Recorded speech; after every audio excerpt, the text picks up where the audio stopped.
Sahara desert में जो average temperature होता है वो 45 से 50 डिग्री सेल्सियस होता है, और इंडिया ने उसी के आसपास टेम्परेचर इंडिया में भी होने लग गया है। मतलब इतनी गर्मी हो रही है, ऑल टाइम हाई गर्मी जा रही है।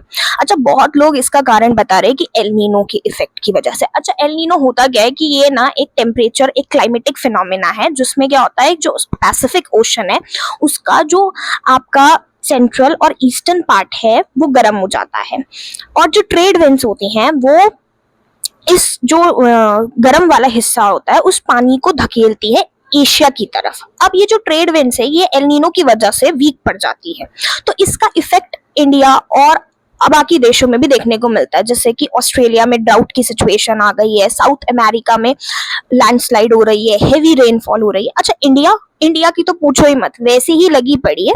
वैसे ही हमें सोना नहीं खरीदना, वैसे ही हमारी जो इकोनॉमी है वो और नीचे गिर गई है, 6th पोजीशन पे आ गई है। पेट्रोल के दाम जो है ऑल टाइम हाई जा रहे हैं। अब इस एल नीनो की वजह से हो क्या रहा है कि इंडिया में जो मॉनसून है वो बहुत शॉर्ट पीरियड ऑफ टाइम के लिए आएगा, बहुत कमजोर मॉनसून रहेगा, और जिसकी वजह से प्रॉपर वेजिटेशन होना बहुत मुश्किल है, और जो प्राइजेस है वेजिटेबल्स के वो काफी हाई रहेंगे। अब ये बोला तो एल नीनो की वजह से जा रहा है, बट क्या सिर्फ एल नीनो ही इस चीज के रिस्पॉन्सिबल है? बट इंडिया में और फैक्टर्स भी वर्क कर रहे हैं। जो हमारे जो टेम्परेचर बढ़ने का फैक्टर है वो एक पुअर टाउन प्लानिंग भी तो है। जो टियर 1 और टियर 2 सिटीज की हालत ये है कि वहां पर सिर्फ कंक्रीट की दीवारें हैं, बड़ी बड़ी, और कुछ नहीं है, पेड़ों का नामो निशान नहीं है। गार्डन जो डाल रखे हैं उसी को फॉरेस्ट कवर में इंक्लूड करा जा रहा है।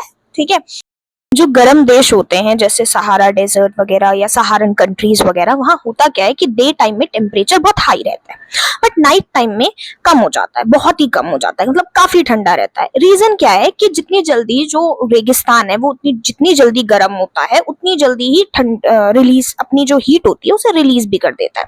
लेकिन हमारे यहाँ क्या हो रहा है कि जो कंक्रीट की दीवारें हैं यहाँ पर ये जितनी जल्दी गर्म हो रही है उतना ही लेट ठंडा होने देती है, मतलब ये रात में भी ठंडी नहीं होती। अब रात में भी इंसानों को हाई टेम्परेचर देखना पड़ रहा है, मतलब 35, 36 डिग्री रात में भी हो रहा है।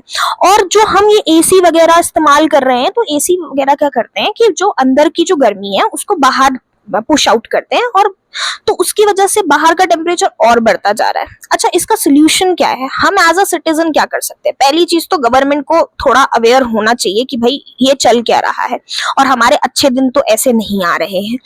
लेकिन जो हम कर सकते हैं वो ये है कि भाई हम अपने आप को हाइड्रेट रखें, और जितना हो सके अपने आसपास, अगर हमारे पास थोड़ी बहुत प्रॉपर्टी है, थोड़ी बहुत घर के आगे पीछे जमीन है, तो प्लीज पेड़ लगाएं, यही हमारे हाथ में है।